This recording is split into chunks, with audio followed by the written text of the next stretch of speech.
Oke, udah terekam. Ya. Monggo mungkin ada pengantar dulu Mas Arif.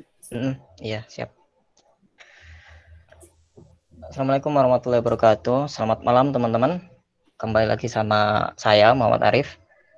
Minggu kemarin pertemuan kelima, kalau nggak salah Mas Amin ya yang mengisi tentang kelanjutan dari tentang menulis buku.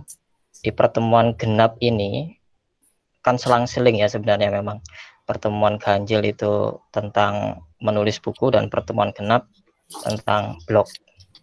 Jadi di pertemuan ke-6 ini saya mengundang salah seorang yang luar biasa, Bapak Dewanto, seorang blogger yang di bio Instagramnya 13 tahun nulis blog. Udah lama banget ya Pak. Sudah pernah nulis di berbagai media, salah satunya di The Jakarta Post, Republika, dan memiliki blog pribadi.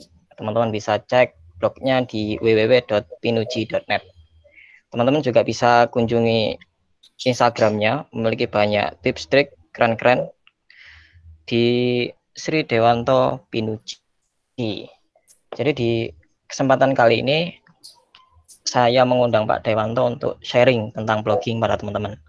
Semoga manfaat dan teman-teman bisa mengumpulkan pertanyaan ya di sesi terakhir, nanti kita tanya jawab bersama Pak Dewanto. Jadi kita sharing-sharing aja malam ini di pertemuan ke-6.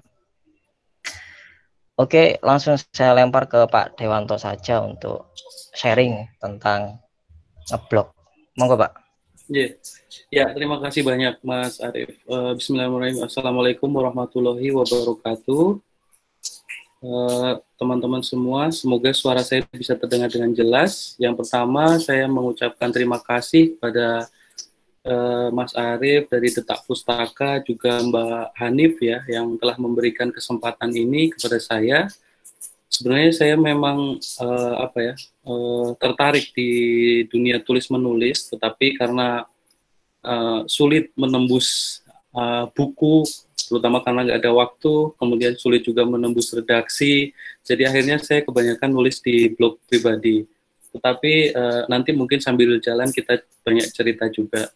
Memang dari 2007 ya, kalau saya nggak salah ingat, itu awal mulanya. Dulu masih numpang di WordPress, kemudian dulu pakai nama samaran semacam itu, kemudian lama-lama akhirnya saya pun menyadari pentingnya untuk menggunakan nama pribadi, termasuk juga di Instagram.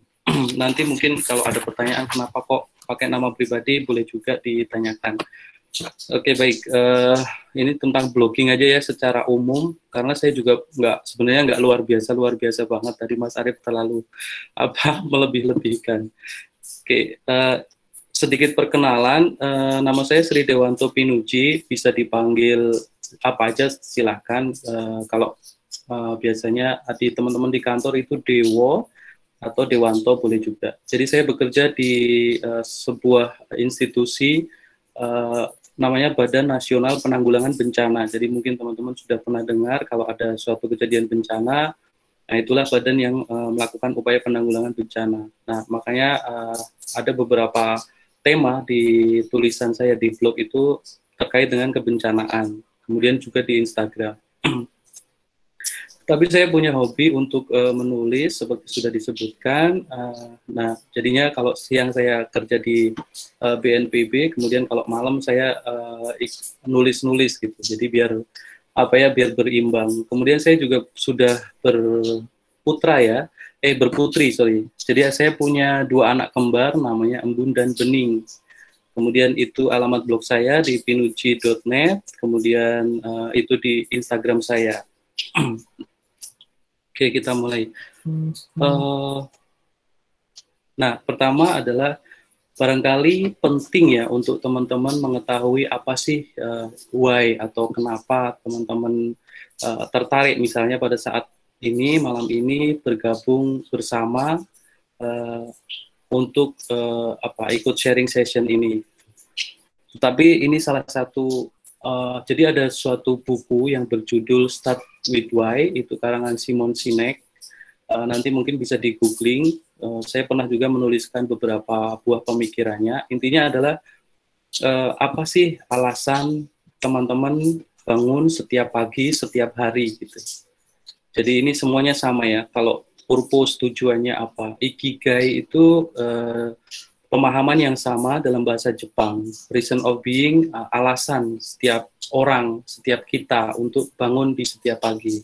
Kemudian kalau ini yang nomor 4 itu, mohon maaf dalam bahasa Jawa, yaitu asal dan kemana kita akan hidup itu. Kurang lebih seperti itu. Jadi memang benar-benar alasan dari teman-teman untuk bangun setiap pagi. Mungkin ini saya kemarin tanya ke Mas Arief, dari Detak Pustaka, kebanyakan yang ikut di Detak Pustaka adalah apa ya, nona-nona ya kalau boleh dibilang, dan masih ada yang kuliah, ada yang bekerja dan macam-macam. Jadi saya kurang begitu paham apa kebutuhan tiap-tiap orang. Tetapi saya yakin setiap kita pasti punya alasan. Setiap bangun di pagi hari, kemudian entah itu belajar, entah itu bekerja, entah itu berkarya atau apapun, selalu memiliki alasan. Kalau untuk saya sendiri, alasannya adalah untuk dua putri saya, yang pertama. Yang kedua, saya pengen juga memberikan manfaat, memberikan inspirasi, dan berbagai hal lain yang intinya memberikan manfaat kepada orang lain. Kurang lebih itu ya untuk sebagai pembuka. Nanti mungkin bisa di-share juga, atau sekarang pun boleh ditulis di chat, meskipun saya tidak bisa baca, nanti akan saya baca nanti.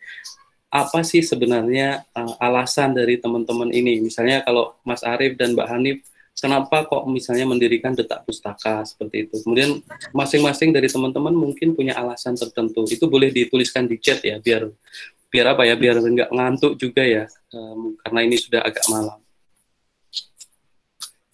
Oke, terus kemudian, nah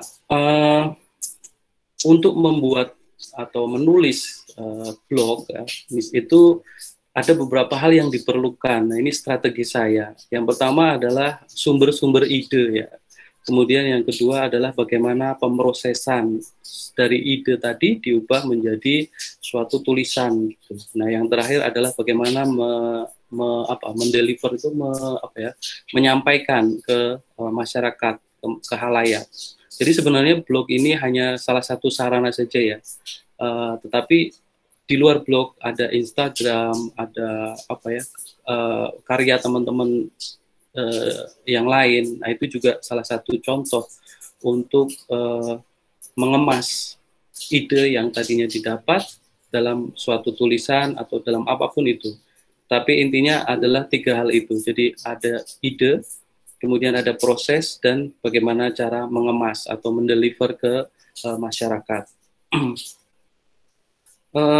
Ini sedikit teknis ya, kalau saya bicara sistem yang saya gunakan, ini yang input ya, input di sebelah kiri, apakah kelihatan ya kursor ya? Mas Arif, apakah kalau saya gerakan kursor kelihatan ya? Halo? Halo. Ya, kalau saya gerakan kursor gini kelihatan nggak ya, Mas? Nggak ya? Nggak kelihatan. Oh ya, sorry, oke. Baik, jadi yang pertama dari sisi input ya, ini ada buku, misalnya, yang buku saya tidak masukkan. Kemudian yang paling atas itu adalah Feedly. Feedly itu semacam, jadi setiap blog itu kita bisa berlangganan ya teman-teman. Misalnya Detak Pustaka itu kan punya blog, nah kita bisa berlangganan menggunakan Feedly. Feedly ini sehingga kalau ada update baru di Detak Pustaka, kita bisa tahu dari Feedly ini. Kemudian yang kedua dari Google, kemudian yang ketiga dari YouTube, misalnya ada yang menarik, kemudian dari film dan lain-lain. Kemudian yang keempat, saya juga senang mendengarkan podcast ya. Biasanya saya menggunakan Spotify. Kemudian untuk proses ini saya menggunakan ini Microsoft Note ya namanya, yang paling atas ungu.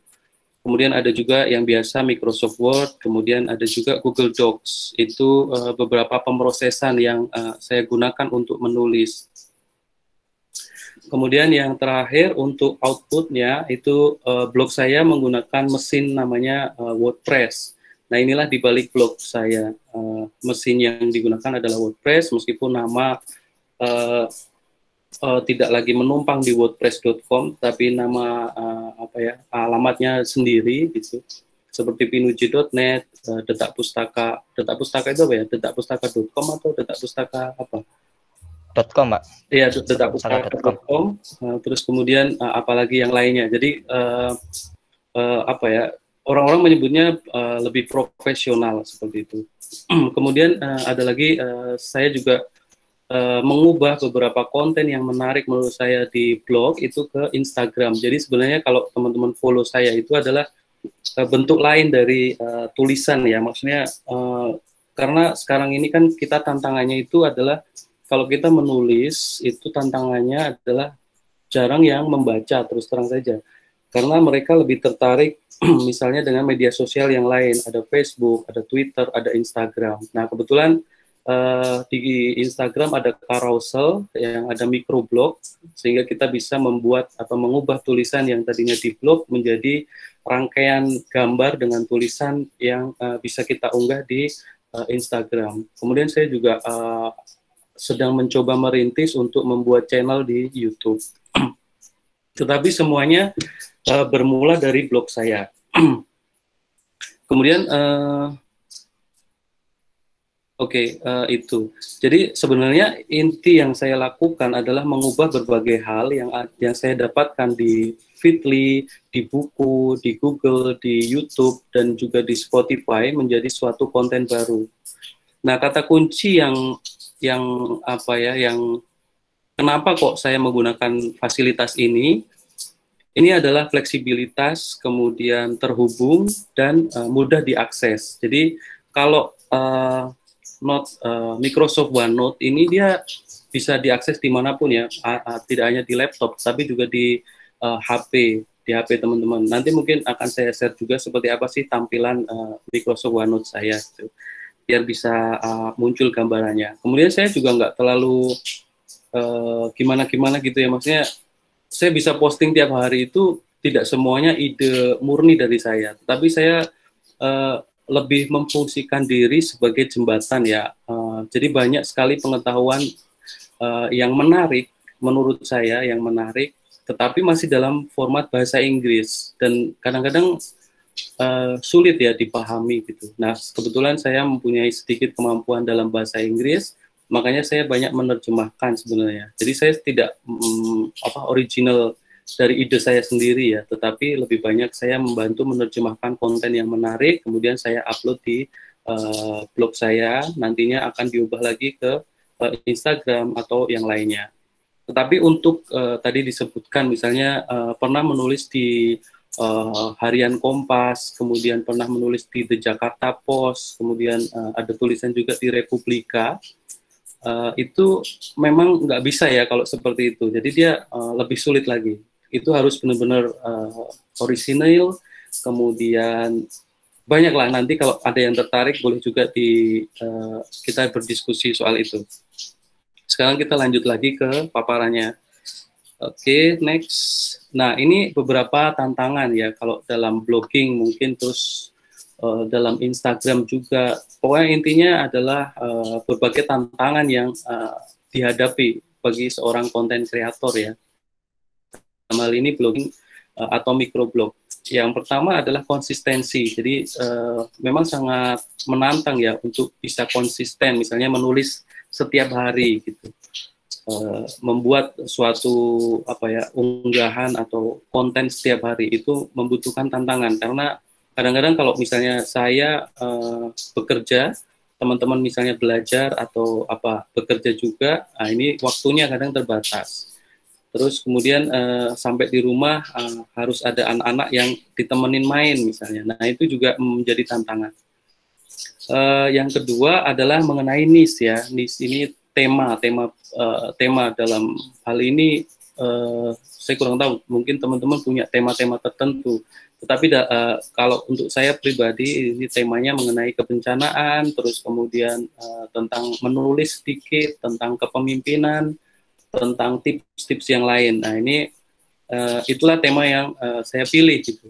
Tetapi terus terang saja tema itu masih terlalu luas ya. Ada banyak disarankan sebenarnya untuk skill down, untuk lebih fokus gitu pada satu tema tertentu. Tapi tantangannya ini sulit dilakukan ya, karena seperti saya ini kan tertarik pada banyak hal gitu yang menurut saya bermanfaat bagi saya pribadi. Nah, makanya saya cenderung tidak memfokuskan diri ya. Akhirnya terjadi nomor 3 itu, tantangan nomor 3 yaitu fokus. Apa sih fokus di blog saya? Dan itu sulit dijawab juga kadang-kadang karena memang random ya. Tetapi saya mencoba untuk untuk hari kerja, misalnya dari Senin sampai Jumat itu berkaitan dengan kebencanaan, kemudian dengan kepemimpinan, kemudian dengan menulis. Itu 3 tema yang biasanya diterbitkan pada hari Senin sampai dengan Jumat. Kemudian untuk Sabtu dan Minggu itu lebih tema-tema yang lebih santai. Saya juga mencoba hal itu di Instagram dengan menyajikan semacam itu. Ya. Jadi biarpun temanya itu mungkin agak beda-beda, tetapi di hari-hari tertentu itu ada tema yang dikhususkan. Gitu. Oke, itu untuk tantangannya. Nah, untuk keuntungannya ya dari blogging ini sendiri. Yang pertama adalah jejaring ya, karena dulu 2007 itu awal mula blog mulai marak. Saat itu di setiap kota kita punya komunitas blogger. Misalnya di Yogyakarta, saya dulu waktu itu masih di Yogyakarta, kemudian saya pindah ke Jakarta, itu selalu ada teman-teman yang membantu. Bahkan ketika saya tiba ke Jakarta pada pertama kali, itu yang menjemput saya itu sama teman blogger juga gitu. Tetapi makin ke sini ternyata perkataan Pak Roy Suryo pada saat itu bahwa blog adalah tren sesaat menjadi terbukti gitu ya. Banyak teman-teman yang mulai sibuk dengan hal lain, misalnya sudah mulai berkeluarga, kemudian sudah bekerja dan lain-lain, sehingga blog itu mulai lambat laun mulai agak ditinggalkan, terutama ketika adanya Instagram, adanya Facebook, adanya Twitter dan sebagainya. Tetapi saya masih tetap berhubungan baik dengan teman-teman itu di platform-platform yang lain, meskipun bukan di blog ya. Nomor 2, better person. Ini maksudnya karena terbiasa menulis, kita secara tidak langsung belajar untuk menyampaikan sesuatu itu lebih terstruktur gitu. Jadi kalau ini manfaat ke pribadi ya sebenarnya. Jadi kalau misalnya teman-teman pernah mendengarkan seorang pembicara yang menyampaikan sesuatu itu kurang jelas gitu ya, muter-muter misalnya maksudnya, sehingga maksudnya orang itu apa, itu kadang-kadang kita malah tersesat dalam kata-kata yang disampaikannya. Nah ini syukur alhamdulillah ya kalau misalnya kita terbiasa menulis itu bisa menyampaikan sesuatu secara lebih terstruktur. Misalnya saya tadi menyampaikan apa alasan kita menulis, kemudian bagaimana sistemnya, kemudian apa tantangannya, kemudian sekarang saya menyampaikan manfaatnya. Jadi ada beberapa poin-poin. Ya mungkin masih sulit dipahami ya karena saya jarang berinteraksi dengan teman-teman. Tapi harapannya sih dengan struktur semacam itu bisa lebih mudah. Gitu. Kemudian manfaat yang ketiga ini menolong, kemudian menginspirasi orang lain. Itu dari konten-konten yang diberikan. Kemudian nomor 4-nya mungkin punya tujuan yang lain, misalnya ingin mengaplikasikan ilmu yang didapat. Kalau saya ingin mengaplikasikan apa sih pengetahuan saya terkait pekerjaan dalam bidang kebencanaan seperti itu. Kemudian mungkin juga ingin mendapatkan penghasilan dari tulisan misalnya seperti itu. Kemudian apalagi ya banyak ya tujuan yang lainnya. Mungkin teman-teman memiliki sendiri. Mohon maaf ada beberapa yang terlewat ya, kalau boleh saya kembali lagi ke nomor 2, poin kedua, misalnya better person ini, karena kita banyak membaca ya untuk menghasilkan suatu tulisan, maka otomatis kita lebih banyak pengetahuan yang diserap gitu dari apa saja, bukan hanya mengenai tema yang kita pilih gitu ya, tetapi kadang-kadang suatu tema itu terhubung ke tema lain. Terus kemudian teman-teman mungkin sudah tahu atau mungkin ada yang belum tahu bahwa ternyata menulis itu bisa menjadi suatu terapi atau kalau yang sekarang sedang tren itu menjadi meditasi. Kalau zaman dulu ada para pujangga itu ya, para pujangga baru, kalau para pujangga baru, bukan para pujangga di keraton-keraton itu ya, dia itu memperlakukan kegiatan menulis itu dengan benar-benar sangat seperti suatu ibadah mungkin ya.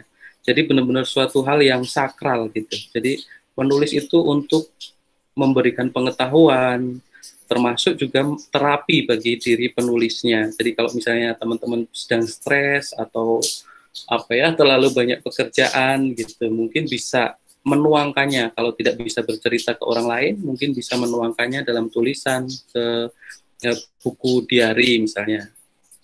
Kemudian kita juga mengetahui beberapa pengetahuan teknis ya, misalnya kalau saya tertarik dalam hal tulis menulis, maka saya jadi tahu bagaimana struktur suatu tulisan, bagaimana menyajikan ide-ide, bagaimana merangkai kata-kata, kemudian bagaimana menyajikannya dalam suatu format, misalnya seperti apa sih yang menarik di blog misalnya, atau seperti apa yang kira-kira bisa menjadi konten di Instagram misalnya, seperti itu.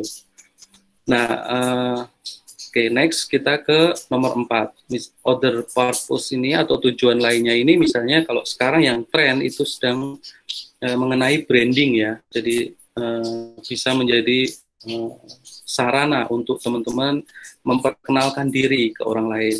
Misalnya nama saya Dewanto, saya mempunyai blog di sini, silakan berkunjung misalnya, seperti itu. Kemudian nanti siapa tahu orang yang kita kenal atau baru saja kita kenal itu mempunyai ketertarikan dengan diri teman-teman. Misalnya, ini seperti yang saya lakukan saat ini ya, saya berbagi mengenai blogging kepada teman-teman dari Detak Pustaka. Ini kan awal mulanya juga perkenalan atau branding yang saya buat, dan kemudian ditangkap oleh teman-teman dari Detak Pustaka, oleh Mas Arif dan juga tim, sehingga saya diminta untuk memberikan materi pada saat ini.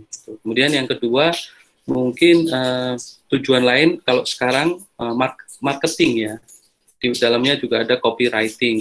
Nah, ini menurut salah satu influencer dunia yang namanya Danlok, DANLOK, itu copywriting ini salah satu salah satu keahlian atau kemampuan teknis yang dihargai sangat tinggi katanya saat ini, karena setiap orang berfokus atau tidak lagi pergi berbelanja seperti yang sebelum pandemi ya, misalnya di mall atau di supermarket atau di pasar secara langsung, tetapi mereka lebih ke online, sehingga berbagai hal yang disajikan di online ini menjadi sangat penting. Misalnya bagaimana kita menawarkan barang, bagaimana kita membangun brand seperti tadi yang saya sampaikan, termasuk membuat promosi, iklan, dan lain-lain. Nah, ini juga sangat kemampuan yang katanya sangat dihargai, karena pertama sulit, yang kedua juga menghasilkan secara finansial yang sangat tinggi juga, katanya seperti itu. Dan ini juga kalau teman-teman perhatikan di Instagram banyak sekali yang membahas mengenai branding, marketing, dan juga copywriting. Tapi semua itu awalnya kan berasal dari kemampuan menulis gitu. Saya kira itu untuk manfaatnya. Nah, yang terakhir, banyak pertanyaan bagaimana cara memulai untuk menulis. Ya, tidak ada cara lain selain mencoba atau memulai menulis itu sendiri. Jika teman-teman ingin menulis, maka tulislah. Kemudian jika belum pede untuk menyampaikannya, mungkin bisa disampaikan ke teman-teman terdekat. Tetapi jangan salah, teman-teman terdekat itu kadang juga menjadi kritikus yang paling keras ya. Saya pernah juga itu pada saat awal-awal dulu. Nah, akhirnya kita seperti di iklan Nike itu ya, just do it ya. Nah, ini juga just write it down. Jadi kalau teman-teman ingin menulis, maka segeralah menulis. Apapun itu, misalnya di Instagram, kan di Instagram itu tidak hanya gambar ya, tetapi caption atau apa itu takarir di bawahnya itu juga menjadi media yang bagus untuk mulai menulis. Gitu.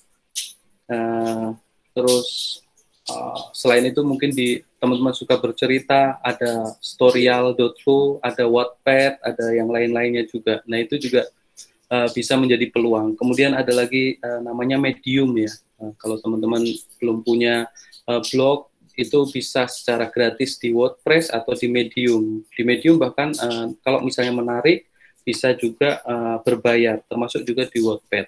Nah saya kira itu yang sebagai pengantar ya, kalau mungkin boleh sebagai pengantar, saya mohon maaf sekitar 25 menit sudah terpakai.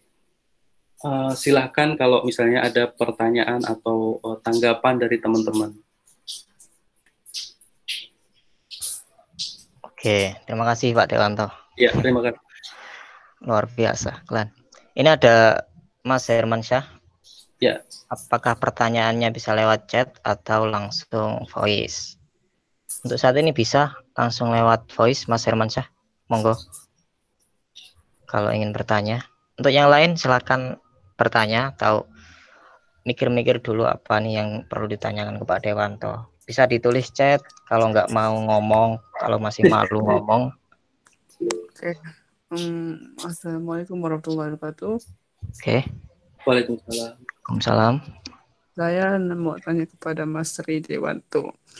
Mas, kalau untuk selama 13 tahun ya Mas ngeblog, apakah Mas pernah memakai teknik SEO atau enggak sebelumnya? Soalnya kalau untuk menambah visitor pada blog itu kan ya kita harus ya bisa memainkan trik SEO ya, biar bisa dipakai, biar bisa dibaca oleh mesin pencari dan juga trafficnya akan tinggi. Apakah Mas Sri Dewanto sendiri lebih sering menggunakan teknik SEO atau ke kualitas konten tersebut, hanya kontennya aja?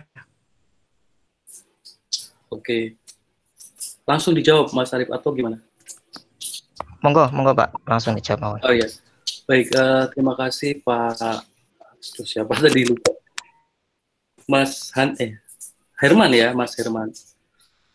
Atas pertanyaannya. Jadi sebenarnya saya sudah tahu cukup lama ya mengenai SEO gitu, tapi rasanya membutuhkan waktu yang lama untuk belajar SEO itu. Jadi daripada saya belajar SEO, lebih baik saya membuat tulisan gitu. Itu sih intinya. Tapi kemarin waktu sesi yang keberapa itu saya tanya ke Mas Arif dari Detak Pustaka, Mas gimana sih SEO? Katanya ada SEO ala kadarnya. Nah itu yang saya ikutin ya sekarang. Itu pertemuan yang keempat ya? Iya, waktu itu saya baru tahu ada istilah itu. Terus kemudian saya coba-coba. Tapi itu buatan saya sendiri sih Pak. Oke, siap. SEO ala kadarnya. Tapi ternyata juga itu membutuhkan waktu ya, karena kan harus bikin untuk kata pencarian itu. Daripada saya ini lagi, akhirnya saya nulis saja gitu. Tapi ada satu hal Pak Herman ternyata yang saya pelajari adalah bahwa pada saat kita konsisten, misalnya setiap hari kita, ya semampu kita ya, kalau saya mungkin sekarang ini setiap hari gitu, menerbitkan satu tulisan, itu ternyata juga diikuti kok oleh statistiknya ya, artinya statistik pengunjungnya. Jadi yang tadinya mungkin saya itu kurang dari 100 ya yang berkunjung gitu. Jadi memang nggak banyak. Kita kan sulit ya blog itu sekarang. Tetapi makin ke sini setelah sekitar 3 sampai 4 bulan ini tiap hari posting itu pengunjungnya meningkat menjadi sekitar 300-an Mas Pak Herman. Jadi ya lumayan lah. Tapi nggak tahu ya saya kalau pakai SEO mungkin lebih lagi gitu. Tapi terus terang saya tidak menggunakan itu karena sekali lagi waktunya lebih baik saya gunakan untuk mencari informasi, membuat tulisan, kemudian juga sekarang bermain di Instagram seperti itu. Jadi memang dari sisi waktu yang mungkin kalau ada tool mungkin Mas Arief dari Detak Pustaka bisa bikin apps yang bisa bikin bantu SEO, nah itu mungkin lebih keren lagi. Selain itu tantangannya juga karena di bahasa Indonesia ya, di bahasa Indonesia ini kan agak sulit ya untuk kata kuncinya, karena kan Google itu sendiri dia lebih lebih ke lebih bersahabat atau lebih familiar dengan bahasa Inggris ya. Jadi untuk bahasa Indonesia ini mungkin perlu upaya yang lebih ya, tapi saya kurang tahu juga. Jadi saya lebih ke konten sih, intinya kurang lebih seperti itu. Oke, itu ya Pak Herman untuk pertanyaan mengenai SEO. Izin bertanya, yang kedua dari Andriani Syari, izin bertanya bagaimana cara atau tips konsisten dalam membuat konten, baik itu blogging atau quotes. Ya seperti tadi Mbak Andriani, jadi perlu membuat sistem ya. Saya itu meskipun 13 tahun sudah punya blog, tetapi baru benar-benar konsisten setiap hari itu beberapa bulan ini, setelah pandemi ya terutama. Saya ya kebetulan ada beberapa harus bekerja di rumah misalnya seperti itu, jadi cukup banyak waktu. Kemudian saya memutuskan daripada saya sibuk melakukan hal lain, makanya saya memilih untuk membuat konten. Terus kemudian konsisten ini juga diimbangi dengan berbagai hal lain ya, misalnya gini, kita perlu membuat aturan atau batasan sendiri ya. Saya dalam keseharian saya tidak pernah melihat menonton televisi. Kemudian apalagi ya yang kira-kira pokoknya televisi saya tidak pernah menonton. Kemudian membatasi juga untuk men-scroll Instagram. Kemudian membatasi juga untuk misalnya menonton YouTube. Tetapi ada beberapa hal yang bisa kita lakukan pada saat tertentu. Misalnya teman-teman dalam perjalanan, nah itu bisa sambil membaca buku atau sambil mendengarkan podcast gitu. Biasanya dulu saya waktu masih sering naik kereta, saya sambil membaca buku. Kemudian kalau sekarang karena kantor agak jauh, saya harus berkendara ini, saya sambil mendengarkan podcast. Itu sih yang biasanya saya lakukan. Kemudian yang kedua membuat sistem ya. Jadi perlu mengetahui bagaimana apa sih sumber ide teman-teman gitu. Apakah misalnya merenung sambil di kamar mandi misalnya, terus dapat ide, atau seperti apa untuk idenya sendiri. Tapi banyak yang ini ya mengatakan writer's block ya. Jadi writer's block itu adalah suatu kondisi ketika seorang penulis mengalami kehabisan ide gitu. Nah ini dijawab dengan sangat baik oleh seorang tokoh marketing namanya Seth Godin. Teman-teman boleh search, saya tulis aja ya di sini. Seth Godin. Nah ini dia tuh nulis, dia tuh pernah ditanya hal itu. Dia itu membuat tulisan di blognya setiap hari juga. Makanya saya ikutin apa yang dia lakukan. Kata Seth Godin, kamu itu tidak akan kehilangan kemampuanmu berbicara pada saat kamu bangun gitu. Paham ya? Jadi ketika kita bangun pagi hari, kita kan nggak tiba-tiba hilang kemampuan bicara kan? Kita masih tetap mempunyai kemampuan itu. Nah kurang lebih seperti itu. Jadi sebenarnya kita writer's block itu hanya apa ya? Alasan dari seorang penulis yang tidak mau menulis, mungkin seperti itu. Oke, terus kemudian sistem tadi ya, saya share lagi gimana caranya ya. Oh, saya stop dulu, saya akan present yang lainnya. Yang tadi saya bilang OneNote ini ya, sebentar saya siapkan dulu OneNote-nya. Oke.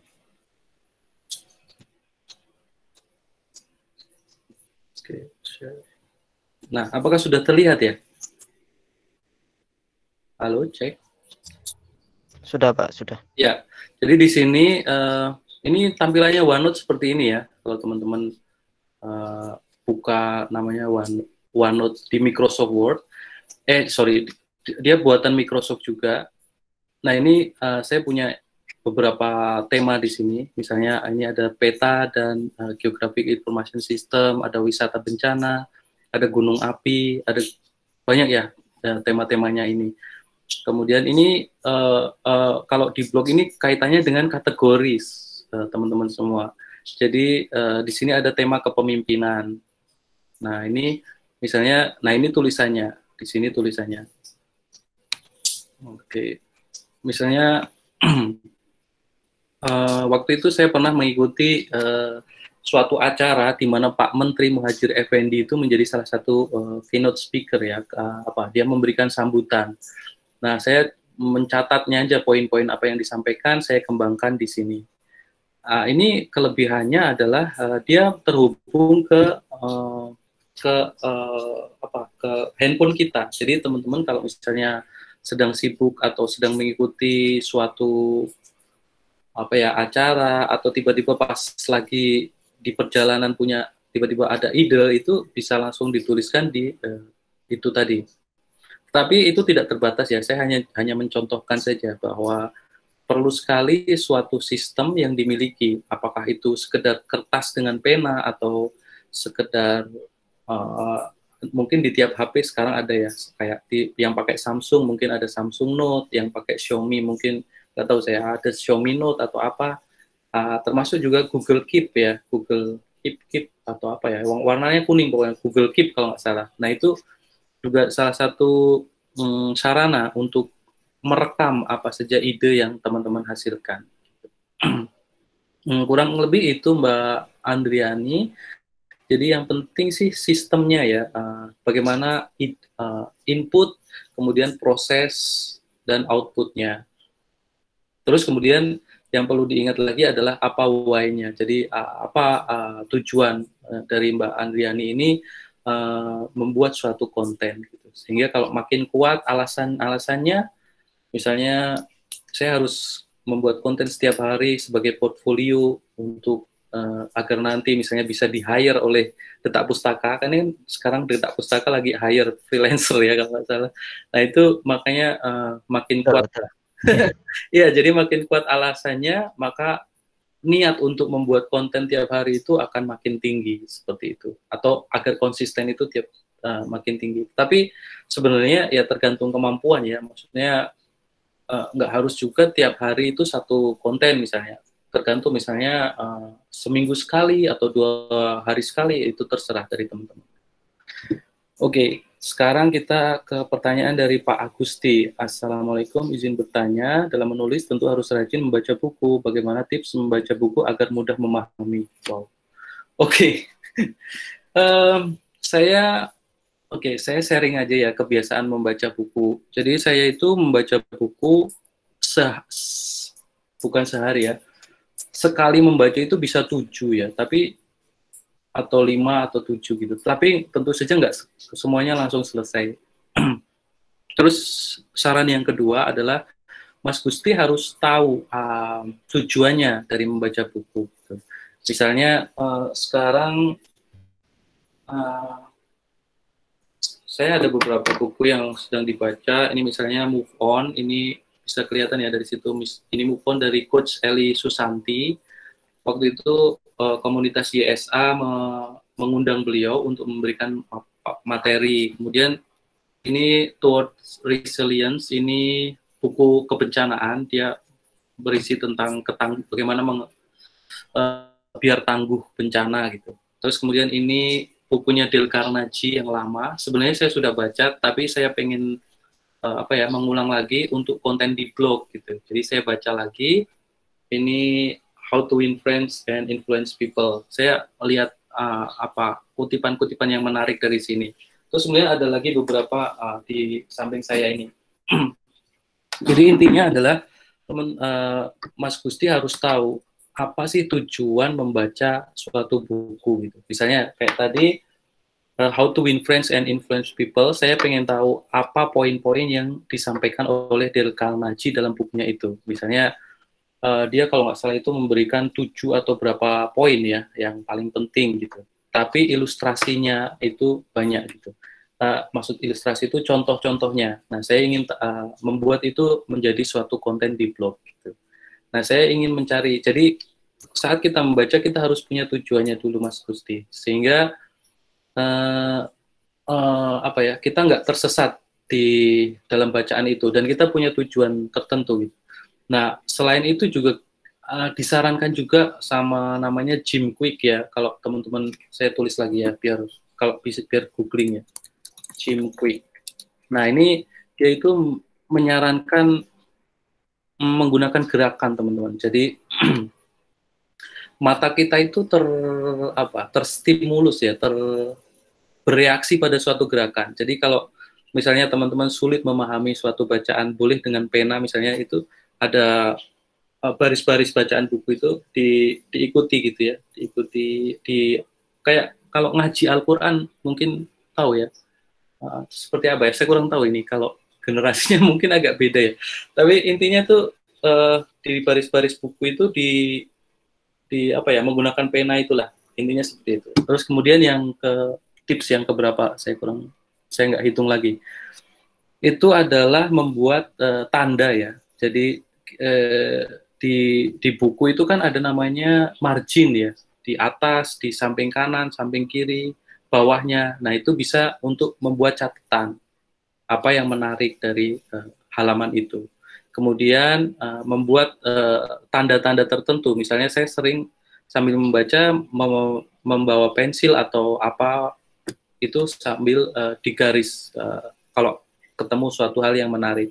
Nah, ternyata manfaatnya juga banyak itu karena kita bisa mengubahnya menjadi suatu konten ke depannya, seperti itu, Mas Gusti. Jadi kemudian apa ya, berdiskusi juga ya, mungkin kalau misalnya teman-teman ini kan banyak yang mahasiswa-mahasiswi, jadi kurang lebih bacaannya kan sama ya dengan teman-teman lain. Nah, kalau misalnya ada yang lebih pintar atau ada dosen atau apa yang bisa menjelaskan, nah itu bisa juga menjadi dilakukan agar buku itu mudah dipahami. Itu Mas Gusti, semoga menjawab. Kemudian pertanyaan berikutnya dari Mas Rezaldi. Assalamualaikum, izin bertanya, bagaimana cara agar kita bisa lebih jauh memahami tentang penulisan dan bagaimana cara pemilihan kata agar tulisan tetap menjadi tulisan yang baik dan benar? Oke. Kalau tulisan yang baik dan benar ini ada ahlinya di sini, Pak Polisi apa istilahnya Mas Amin itu, Pak Guru Muhammad Amin. Nah, itu beliau yang tahu tuh kalau tulisan yang baik dan benar. Ada PUEBI, ada dulu saya tahunya tuh EYD, ternyata sudah ganti. Jadi saya juga kurang update ya. Tapi saya tahu dari Pak Amin ini ada PUEBI ya. Terus kemudian ada KBBI dan lain-lain. Termasuk juga mungkin bisa juga mengikuti follow akunnya Mas Ivan Lanin itu ya. Itu kalau terkait dengan pemilihan kata tulisan yang baik dan benar gitu ya. Jadi mungkin nanti bisa ke Pak Muhammad Amin ini membantu saya menjawabnya. Lebih jauh memahami tentang penulisan. Ini maksudnya apa ya? Saya kurang paham dengan pertanyaannya. Tapi mungkin lebih ke penyajiannya mungkin ya. Ya intinya sih kalau menurut saya teman-teman merasa tulisan itu sudah enak. Enak tuh ya, relatif juga ya. Tetapi teman-teman membuat tulisan, kemudian mencoba membacanya sendiri, kemudian bahkan disarankan untuk membacanya secara keras, secara apa ya, bersuara. Kalau sudah dirasa enak, nah itu mungkin salah satu kuncinya gitu ya. Tetapi ada juga saran yang lain. Jadi sebenarnya kalau teman-teman perhatikan beberapa kata itu saling nyambung ya. Nah ini di bahasa Inggris ada istilahnya sendiri, namanya kalau nggak salah collocation ya. Misalnya katanya itu depends. I depends gitu ya, I depend. Nah, depend ini selalu diikuti dengan on gitu. Nggak pernah misalnya depend at, itu nggak pernah. Jadi selalu depend on. Nah, dalam bahasa Indonesia menurut saya juga ada beberapa kata itu yang selalu berjalan beriring gitu. Nah, itu mungkin Mas Rezaldi perlu pertama membaca lebih banyak ya, mungkin untuk dari berbagai materi yang disukai. Misalnya Mas Rezaldi ini suka sesuatu yang lucu, mungkin bisa ke mojok.co seperti itu. Kemudian kalau mungkin suka yang agak serius dan baik dan benar, mungkin bisa ke Kompas atau ke Tempo atau ke Republika gitu.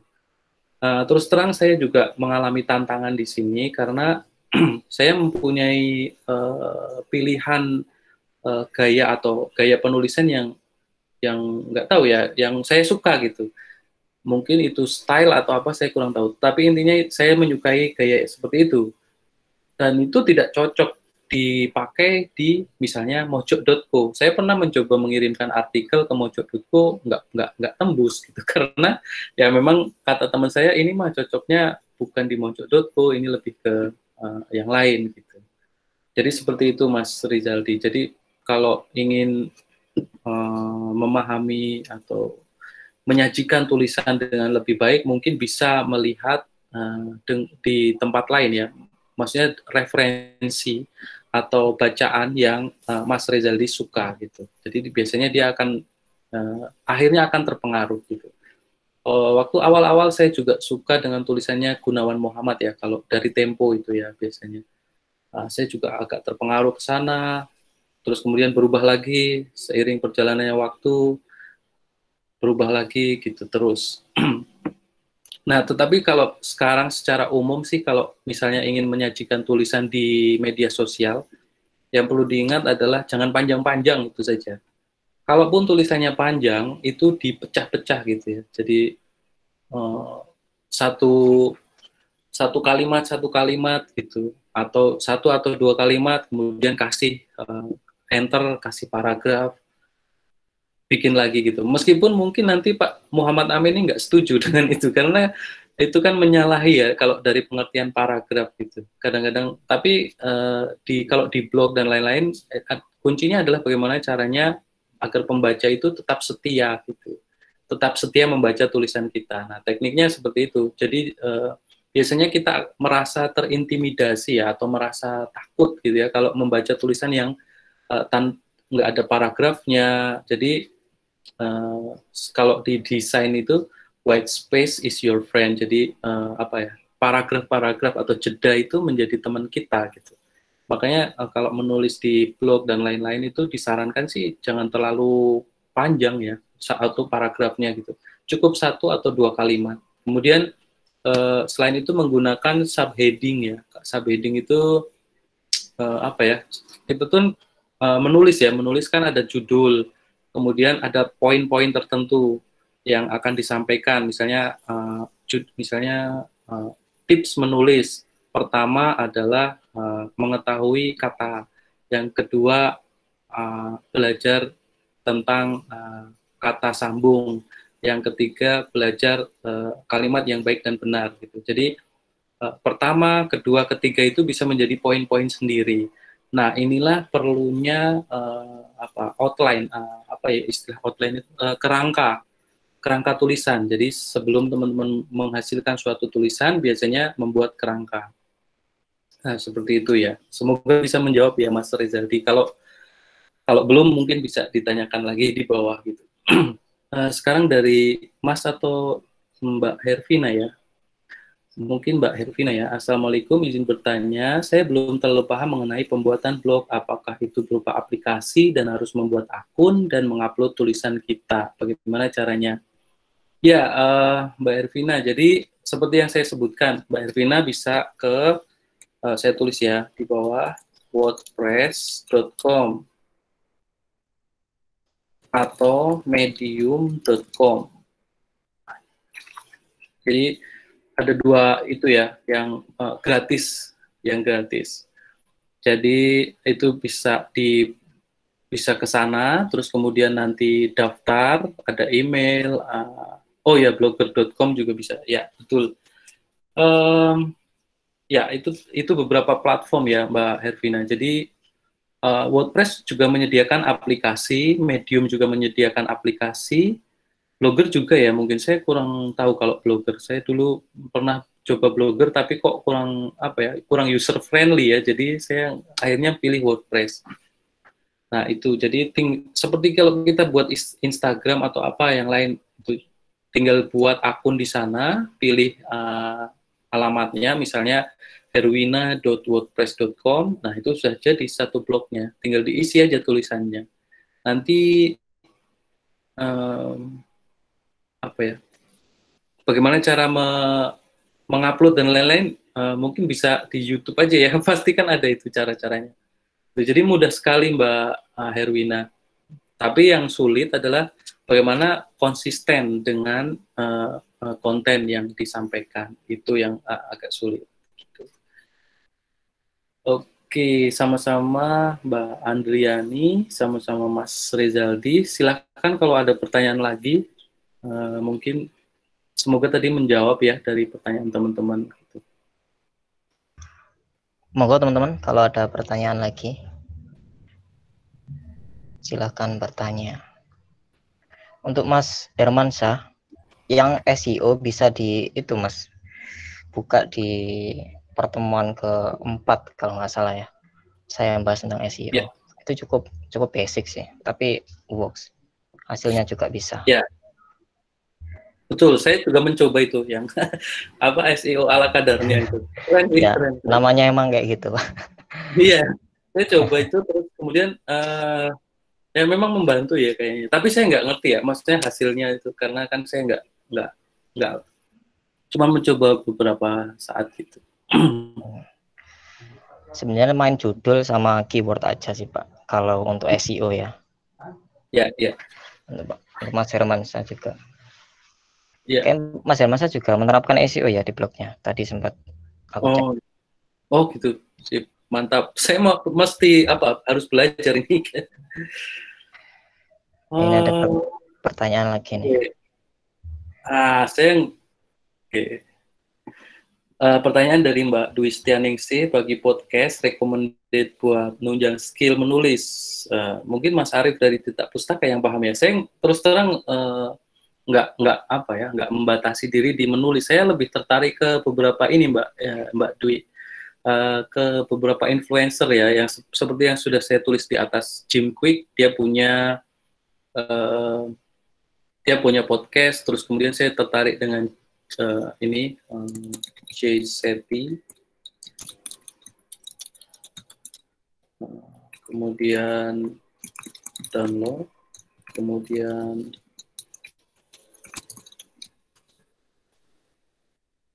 itu beberapa podcaster yang saya suka dengarkan tiap pagi ya. Itu karena dia membagikan kayak kalau di sini ya Mario Teguh atau siapa Pak Tung Desem gitu. Mereka tuh kayak gitu-gitu sih sebenarnya. Cuman lebih gimana ya? Saya lebih suka gitu. Itu aja sih. Tapi ada beberapa yang pemikirannya yang sudah saya tulis di blog saya, kalau misalnya tertarik juga gitu. Tapi kalau khusus yang menulis saya kurang tahu ya siapa gitu. Mungkin Mas Arief mungkin punya info mengenai hal ini. Untuk podcast belum ada sih Pak. Kalau podcast saya sering dengerin yang self improvement aja. Ya itu, jadi kurang lebih sama ya saya dengan Mas Arief. Kurang lebih sama. Atau itu mungkin bisa menjadi peluang tuh Mas Arief. Siapa tahu.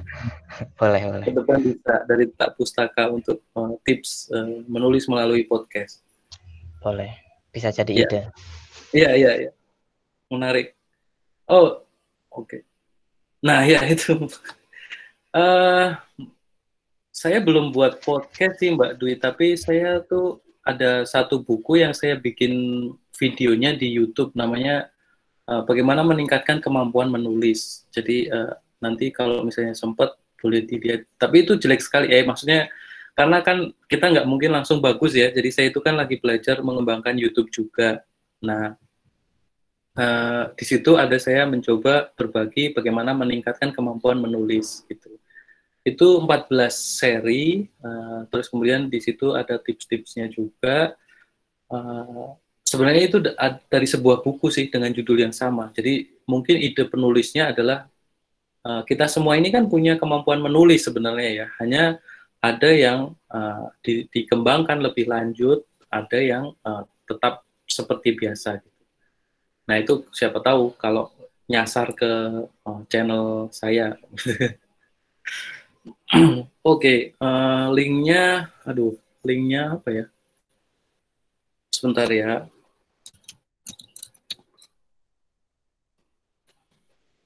Kalau nggak di googling aja Sri Dewanto Pinucci gitu. Kemudian nanti untuk YouTube.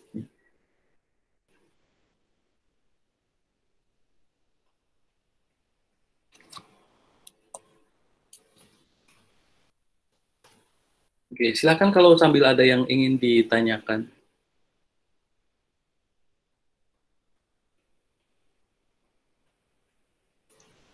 Monggo teman-teman untuk yang ingin bertanya. Oh, sorry.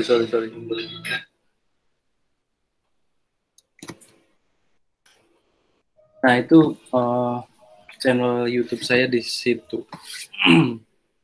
Tapi seperti yang saya bilang tadi ya, jadi belum konsisten itu karena masih trial and error. Jadi banyak, ternyata sulit ya untuk itu.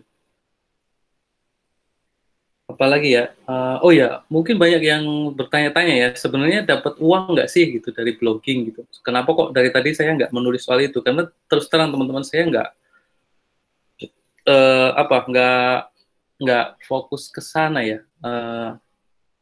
Sebenarnya dulu sempat juga berniat gitu, tetapi ada beberapa kesalahan yang saya lakukan. Jadi gini ceritanya, saya itu pengen ada di mana-mana gitu. Kayak kalau kita ke mall itu kan teman-teman selalu ketemu dengan bakmi GM ya, atau apa ya yang sekarang tren itu roti O, ya kan?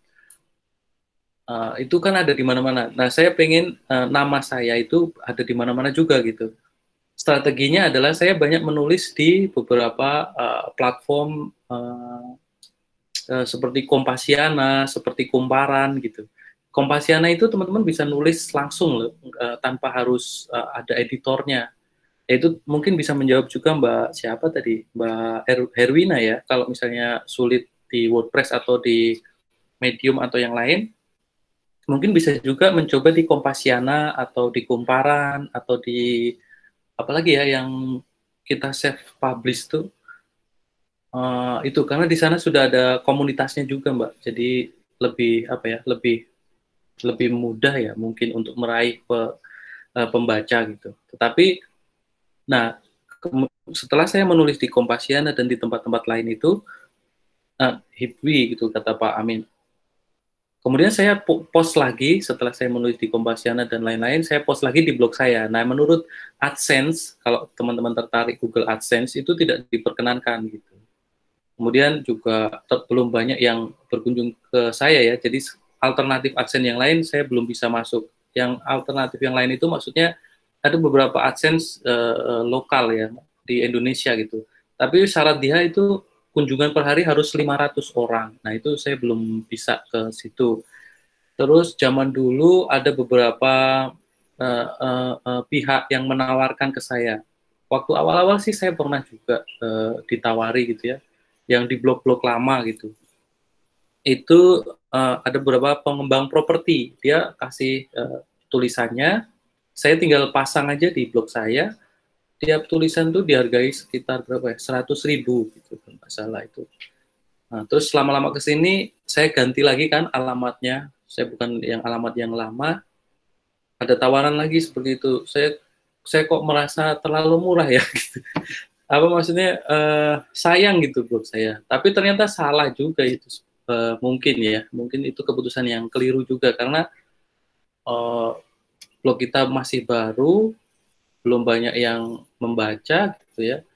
Terus kemudian ada tawaran, memang kan tawaran nggak langsung tinggi ya. Mungkin saya saat itu harus tetap menerima gitu ya, biar bisa mengundang yang lain yang mungkin akan kasih yang lebih tinggi misalnya seperti itu.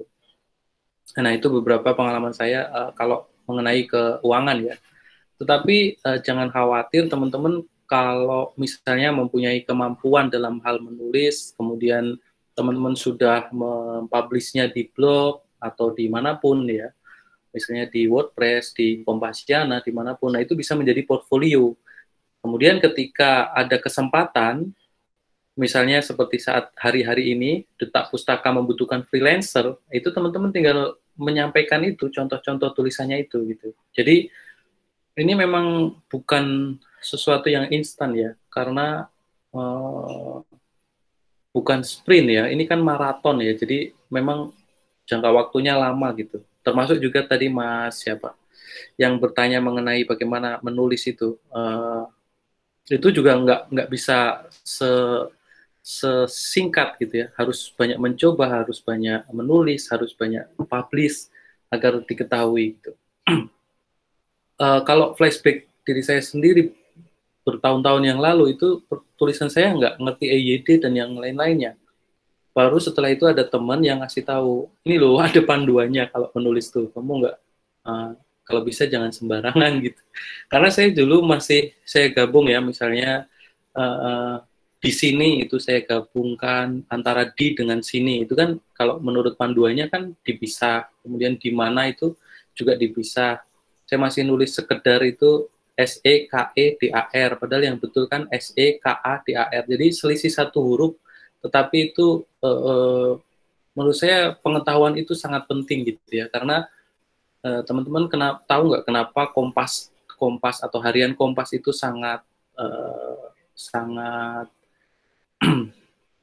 sangat dipercaya gitu, karena salah satunya dia menjaga itu ya. Jadi dia benar-benar menjaga bagaimana yang disajikan itu sesuai dengan berbagai peraturan bahasa itu gitu. Makanya dia selalu menjadi rujukan. Kalau dirunut ke lebih jauh, teman-teman akan mempertanyakan informasi yang disampaikan oleh media yang tidak memperhatikan hal-hal kecil semacam itu gitu. Jadi gini, hal-hal kecil semacam itu saja tidak diperhatikan, bagaimana sumber informasinya atau bagaimana informasi yang disampaikan bisa kita percaya gitu. Makanya saya juga selain tidak menonton televisi, saya juga tidak membaca berita online ya. Sorry.